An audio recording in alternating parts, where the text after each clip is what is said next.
नमस्कार, आप देख रहे हैं ब्रेकिंग बिहार। अभी हम हैं जन सुराज के राष्ट्रीय अध्यक्ष और पूर्व सांसद उदय सिंह के साथ। इन दिनों जिस प्रकार से प्रशांत किशोर पूरे बिहार में भ्रमण कर रहे हैं, इसके पहले कुछ साल तक लगातार प्रशांत जी पैदल चले और माना जा रहा है कि इस बार बिहार विधानसभा चुनाव में प्रशांत किशोर की बड़ी भूमिका रहेगी। और वैसे में बड़े बड़े जब लोग पुराने धुरंधर अगर प्रशांत किशोर के साथ जुड़ रहे हैं, चाहे आरसीपी सिंह हो चाहे उदय सिंह जैसे लोग हो, तो निश्चित तौर पर प्रशांत किशोर की भी अहमियत बढ़ रही है, ताकत बढ़ रही है। हालांकि विपक्ष और सत्तारूढ़ पार्टी उनको लगातार इनकार कर रहा है कि प्रशांत किशोर सेकंड केजरीवाल हैं, बिहार में कुछ नहीं कर पाएंगे, वोट कटवा बनकर कर आ जाएंगे। तमाम तो बात करेंगे। सर, सबसे पहले मेरा सवाल है कि उदय सिंह जैसे वरिष्ठ नेता, बड़े आदमी जन सुराज की तरफ प्रशांत किशोर की तरफ क्यों गए? ये गलत धारणा है लोगों का। ये जो जन सुराज है, ये जन सुराज अभियान जब शुरू हुआ था जी, तो मैं उसके उस सोच का हिस्सा हूँ कि हम लोगों को जन सुराज अभियान यहाँ चलाना चाहिए। जी, पार्टी तो पिछले साल बनी है, लेकिन जन सुराज अभियान जो प्रशांत जी हमारा मशाल लेकर आज कितने वर्षों से पैदल चल रहे हैं, उसमें हम सभी लोग थे। इसलिए मैं अभी कोई नहीं जुड़ा हूँ, मतलब सामने, लेकिन अब आए हैं सर। लोगों ने कहा कि आप राष्ट्रीय अध्यक्ष बने, सबकी इच्छा थी, मैंने कहा बन जाता है। आपको लगा कि प्रशांत जी कुछ में कर पाएंगे ताकि आप उनके साथ इसमें लगने की क्या बात है? नहीं कर पर लग पाएंगे या लग पाएंगे, जब किसी संकल्प को लेकर आदमी चलता है तो उसका परिणाम क्या पहले सोच लेता है? जी नहीं। तो फिर तो अभियान जब चला तो अभियान के जब हम हिस्सा है तो हम लोग हर वो चीज करेंगे जो कर सकते हैं, जो हमारी ताकत में है, बिहार के लोगों को जगाने के लिए, बिहार के लोगों को बचाने के लिए, बिहार के लोगों को बताने के लिए, वो हम लोग कर रहे हैं। हमारा कहने का मतलब था सर कि प्रशांत जी आपसे उम्र में भी छोटे हैं, आप हर मामले में उनसे बड़े हैं। जहां तक हमारी समझ, हो सकता है हमारी समझ कम हो। नहीं, चुनावी राजनीति किसी जगह की आवश्यकता को समझने में मैं प्रशांत जी से अपने आप को आगे नहीं समझता। वर्षों के अनुसार अनुभव के लिहाजे में उनसे बड़ा हो सकता हूं, लेकिन जहां तक जन सुराज का मुहिम है उसमें वो मुझसे बहुत आगे हैं। विधानसभा चुनाव में सर चेहरा कौन रहेगा जन सुराज का? हमारे विधायक जो हमारे विधानसभा चुनाव लड़ेंगे वो हमारे चेहरे होंगे, और जब जीत के आएंगे और बिहार की जनता और ईश्वर ऐसा करेगा कि हमें अपना मुख्यमंत्री चुनना होगा, तो उस विधान दल के लोग चुनेंगे कि किसको अपना मुख्यमंत्री बनाना चाहता है।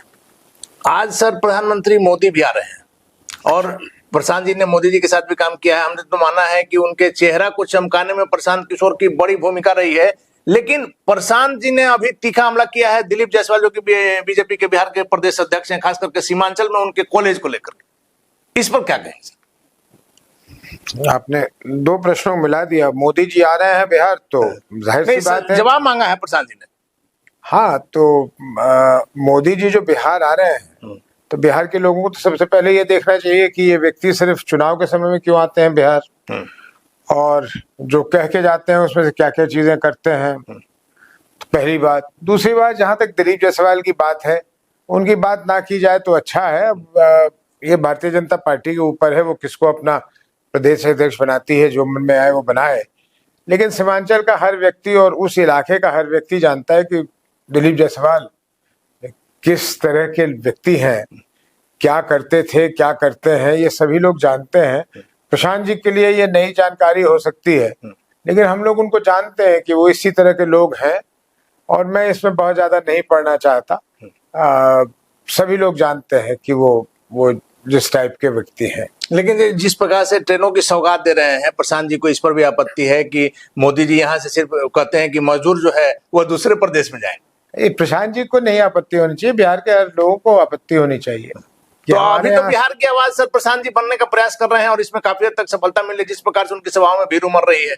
बिल्कुल, बिहार के लोगों के दिल की तार को छुआ है जो हम लोग कह रहे हैं, जो जन सुराज कह रहा है कि बिहार के साथ जो नाइंसाफी हुई है, उस नाइंसाफी की बात जब हम लोग कर रहे हैं तो बिहार की जनता को वो उसको समझ में आ रही है, और इसीलिए हम लोगों को आवश्यकता पड़ गई कि अभियान के बाद हम लोगों को पार्टी बनाना पड़ा। नहीं तो पार्टी बनाने की बात लेके हम लोग कहाँ चले थे? हम लोग तो अभियान के रूप में चले थे। लेकिन बिहार के लोगों को ये बात पसंद आ रही है कि हाँ, हमें बदलने के लिए एक विकल्प मिल रहा है, तो उस विकल्प का वो लाभ उठाना चाहते हैं। अशोक चौधरी और प्रशांत जी का जो विवाद इन दिनों सर सुर्खियां बना हुआ है, आपके चेहरे की हंसी भी बता रही है सर। प्रशांत जी अशोक चौधरी पर तो हमलावर है, चिराग पासवान से इतना प्रेम क्यों? उनके सांसद के उनकी सांसद है, उनके पिता हैं, और चिराग अगर किसी ने पैसा दिया है तो जो लिया है वो भी तो दोषी होगा सर। इसका उत्तर तो बेहतर प्रशांत जी ही दे सकते हैं जी। लेकिन मैं समझता हूँ कि इन विवादों से हम जितना दूर रहें उतना अच्छा है। हम लोगों को फोकस करना चाहिए बिहार की समस्याओं के ऊपर। इन मामलों में जाकर के अपना समय बर्बाद नहीं करना है। अब प्रशांत जी को जबरदस्ती कोई कुछ कह देता है तो उसका उत्तर देने लग जाता है, नहीं तो वो भी तो अपने प्रयासों में ही लगे हुए हैं। वो लगातार घूम रहे हैं और लगातार लोगों से संवाद कर रहे हैं। अब कोई कोर्ट चला जाता है, कोई कहता है मैं नोटिस दे दूंगा, कोई कहता है कुछ कर दूंगा, तो फिर बाध्यता है वो प्रशांत जी उसके जवाब देने में लग जाते हैं। लेकिन मेरा मानना है कि जो बिहार की जनता है अभी उसको 5 महीने अपनी समस्याओं के बारे में लोग जितना बात करें और सभी दल ये बताएं कि उन समस्याओं से निजात दिलाने के लिए उनके पास क्या प्रोग्राम है, किस तरह से, सिर्फ बोलने से नहीं होगा कि हम शिक्षा ठीक कर देंगे।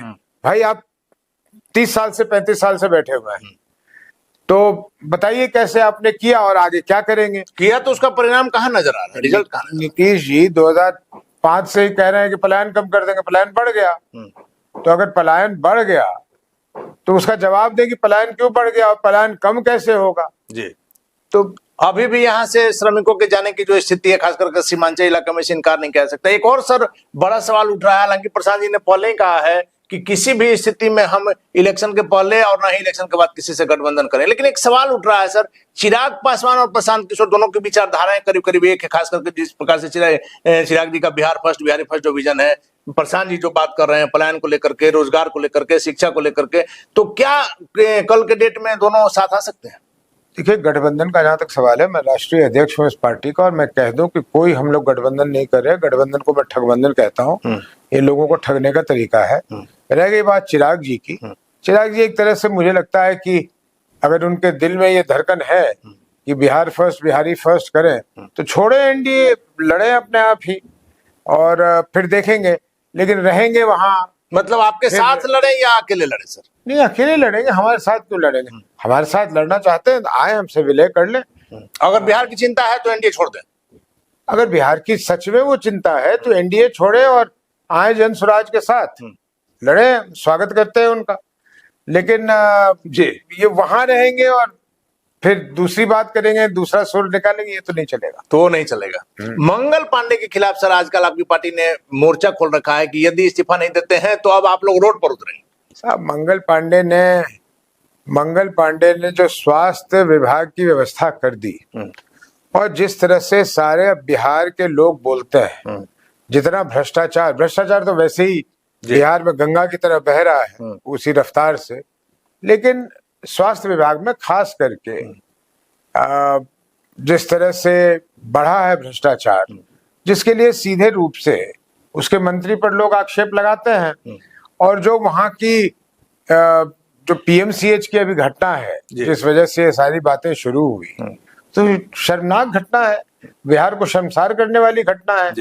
एक पीड़िता जिसके साथ बलात्कार हो, उसको इलाज के लिए जगह न मिले घंटों तक, तो सबसे पहले वो खबर हमने चलाई थी सर। अच्छा। और 4 घंटे से लेकर के है, और जो उपाधीक्षक थे वो कह रहे हैं, झूठ कैमरे के सामने उन्होंने झूठ कहा कि भर्ती कर लिया गया, जबकि वो पीएमसीएच में थी पीड़िता। देखिए, जब अराजकता का माहौल हो, जब तंत्र विहीन सरकार चल रहा हो जी, और तंत्र विहीन व्यवस्था चल रही हो, तो ये तो एक्सपेक्टेड है, ये चीजें तो होनी है। सर आप पुराने नेता हैं, हमने शुरू में कहा कि आप सांसद भी रह चुके हैं, पारिवारिक बैकग्राउंड ऐसा है। एज ए राष्ट्रीय अध्यक्ष जन स्वराज के सामने आप क्या समझ रहे हैं? 2025 में सबसे बड़ी चुनौती क्या है? हमारे पास अभी एक ही चुनौती है जी। बिहार की आबादी 14 करोड़ की है। 14 करोड़ लोगों तक सिर्फ जन स्वराज का नाम नहीं पहुंचाना है, जन स्वराज का विजन पहुंचाना है। अगर हमने जन स्वराज का विजन पहुंचाने में कामयाबी हासिल कर ली तो हमें कोई चिंता नहीं है तब हम इत्मीनान हो जाएंगे कि बिहार में बदलाव होगा, क्योंकि हम कोई ऐसी चीज कह ही नहीं रहे जिसमें कोई विवाद हो सकता है, जो इसको पसंद आए उसको ना आए। हम वो चीज कह रहे हैं जो हर बिहारी के साथ पिछले 35-40 सालों से बीत रहा है, वो उससे निकलना चाहता है।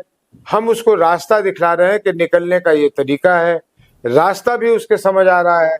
हमारे पास चुनौती इतनी है कि हम सब लोगों तक अपनी बात पहुंचा सकते हैं या नहीं पहुंचा सकते हैं, इसलिए हमारे पास और कोई चुनौती नहीं सर, है। आपको नहीं लग रहा है कि प्रशांत जी भी स्वप्न दिखा रहे हैं जनता को? जितनी बातें कर रहे हैं, नेतरहाट से लेकर के सैनिक स्कूल से लेकर के स्वास्थ्य, शिक्षा, सारी चीजें क्या संभव है सर कि एक टर्म में पूरा हो जाए?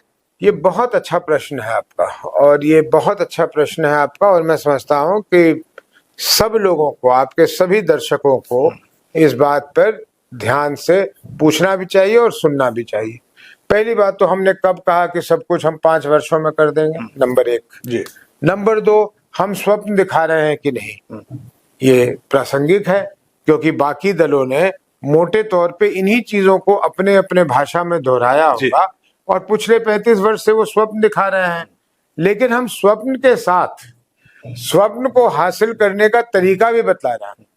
अगर हम कह रहे हैं हम पलायन रोकेंगे, तो हम तरीका बतला रहे हैं कि हम कैसे रोकेंगे। पहले पूंजी की पलायन रोकेंगे, फिर कानून व्यवस्था के लिए क्या करना चाह रहे हैं हम, फिर भ्रष्टाचार रोकने के लिए क्या करना चाह रहे हैं हम तो समुचित व्यवस्था आपको बतला रहे हैं, और उसमें हमारे आलोचक भी उसमें कोई गलतियां निकालें।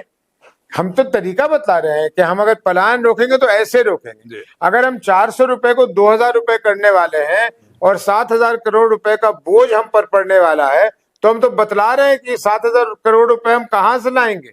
अगर हम शिक्षा व्यवस्था में गुणात्मक परिवर्तन करना चाह रहे हैं, तो हम तो आपको रास्ता बतला रहे हैं कि हम जो उसमें लाखों करोड़ रुपए लगेंगे वो हम कहां से लाने वाले हैं, बिना यहाँ के जनता पर अतिरिक्त बोझ डाले हुए। हम तो रास्ता बतला रहे हैं। इसलिए हमारे स्वप्न में ये तार्किक स्वप्न है, ये पॉसिबल स्वप्न है, ये मुंगेरी लाल के सपने नहीं हैं जो 35 सालों तक या 40 वर्षों तक ये यहाँ के पॉलिटिकल पार्टीज ने बिहार के लोगों को दिखलाया। मतलब इस स्वप्न पर जनता को एक बार भरोसा करना चाहिए। जनता के पास तो बहुत कारण है इस पे भरोसा करने का। अगर मेरी तबीयत खराब हो और मैं किसी डॉक्टर के पास जाऊं, वो मुझे अगर दवाई दे दे और उस दवाई से आराम ना हो, तो कुछ दिनों के बाद मैं डॉक्टर भी बदलूंगा, दवाई भी बदलूंगा जी। तो बिहार के लोगों ने अपने डॉक्टरों को और दवाइयों को बदल कर देख लिया, वो दवाइयां नहीं चल रही, वो डॉक्टर के नुस्खे नहीं काम कर रहे।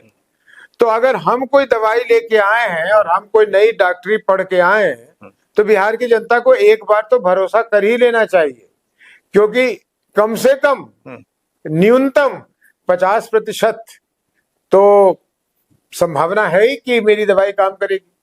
चलिए, आखिरी सवाल है सर, हमने लगातार कहा है, जनता भी कह रही है कि माना जाता है कि केजरीवाल सेकंड केजरीवाल है प्रशांत किशोर, और चिराग पासवान ने जिस प्रकार से पिछले 2020 में जिस प्रकार से किया, हर जगह वोट को काटा, क्या 2025 के चुनाव में आप लोगों की स्थिति वोट कटवा की रहेगी या कुछ और होगा? पहले वोट कटवा की बात कर लेते हैं। पूछने वालों को थोड़ी सी अकल जो कम ही होता है उन लोगों के पास, उसको इस्तेमाल करना चाहिए। हम वोट कटवा कैसे बन सकते हैं? हम तब बन सकते हैं कि हमारे पास कोई ऐसी गणित हो कि हम 243 जगह जो अपने उम्मीदवार खड़े करेंगे, वो किसी एक दल का ही वोट ले और दूसरे दल के वोटों को न छुए। कोई ऐसी विद्या है? मुझे तो नहीं मालूम ऐसी विद्या। तो अगर हम 243, हाँ, जो चिराग जी ने शायद पिछले बार किया था कि कम सीटों पे लड़े थे और देखकर लड़े थे, एक नीतिगत ढंग से लड़े थे, जहां जदयू को लॉस हुआ। चलिए, जो भी, मैं क्यों उसको बोलूं, लेकिन हम लोग तो ये कर नहीं रहे। हम तो 243 जगह पे लड़ रहे हैं। तो 243 जगह पे हमारे पास कोई ऐसी विद्या नहीं है कि हम एक किसी अमुक दल के फायदे में काम करते हैं या किसी के नुकसान में करते हैं। तो पहली बात तो वो खत्म हो गई। दूसरी बात, आप केजरीवाल कर रहे हैं कि वे दूसरे केजरीवाल हैं। केजरीवाल में क्या बुराई थी जब तक उन्होंने वो काम किया जिसके लिए वो आए थे, जिसके लिए जनता ने चुनकर भेजा था। जिसके जनता चुनकर भेजा था। देखिए, प्रयास तो करते रहना होगा ना। जी। नीतीश जी कैसे बन गए? लोगों ने प्रयास किया जी। और उसका एक अच्छा रिजल्ट आया। उसका 2005 से लेकर 2009 तक अच्छा। बिहार का स्वर्ण काल भी था। कानून व्यवस्था में सुधार हुआ, कुछ विकास का काम हुआ, कुछ अफसरों को समझ में आया कि काम कैसे करना चाहिए, लेकिन उसके बाद वो भटक गए। तो इसमें लोगों का क्या कसूर? लोगों का तो कोई कसूर नहीं है। तो ये कहना कि ये केजरीवाल है या ये फलाने वाले हैं, ये तो बड़ी विचित्र बात है। कोई भी नया व्यक्ति आएगा, अपने विजन से एक प्रयास करने की चेष्टा करेगा। जब तक वो अपने नियत उसकी नहीं बदलती, तब तक वो काम होता रहेगा। नियत बदल जाएगी तो वो केजरीवाल बन जाएंगे या कोई और बन जाएंगे। धन्यवाद सर। तो ये थे हमारे साथ पूर्व सांसद और जन स्वराज के राष्ट्रीय अध्यक्ष उदय सिंह जी। सीधे तौर पर इन्होंने कहा है कि यदि डॉक्टर काम नहीं कर पा रहा है, आप दिखा रहे हैं दवा काम नहीं कर पा रही है, तो आपको न सिर्फ दवा चेंज करना होगा बल्कि डॉक्टर भी चेंज करना होगा। और बहुत ही सादे तरीके से इन्होंने बताया कि किस प्रकार से आप प्रशांत किशोर पर भरोसा कर सकते हैं। और चिराग पासवान जो बिहार फर्स्ट बिहारी फर्स्ट की बात करते हैं, सीधे उनको संदेश दिया है कि यदि आप बिहार का भला चाहते हैं तो सबसे पहले आप एनडीए छोड़िए। और निश्चित तौर पर प्रशांत किशोर की लोकप्रियता से इनकार नहीं किया जा सकता। लगातार आपको हमने कहा है कि जो प्रशांत किशोर की स्थिति है बिहार में, इनको इग्नोर आप नहीं कर सकते हैं। और यही कारण है कि सत्ता पक्ष और विपक्ष दोनों बेचैन है। और उसमें प्रशांत किशोर के साथ जब उदय सिंह जैसे लोग शामिल हो रहे हैं उनकी पार्टी में, और अपना जो इनका अनुभव रहा है उसका फायदा जब प्रशांत किशोर को मिलेगा, तो निश्चित तौर पर एक बड़ी भूमिका होने जा रही है जन स्वराज की 2025 के बिहार विधानसभा चुनाव में। और प्रशांत किशोर की भूमिका क्या कुछ गुल खिलाएगी इन चुनाव में, यह देखने वाली बात होगी। फिलहाल बन रहे हैं ब्रेकिंग वैक्स।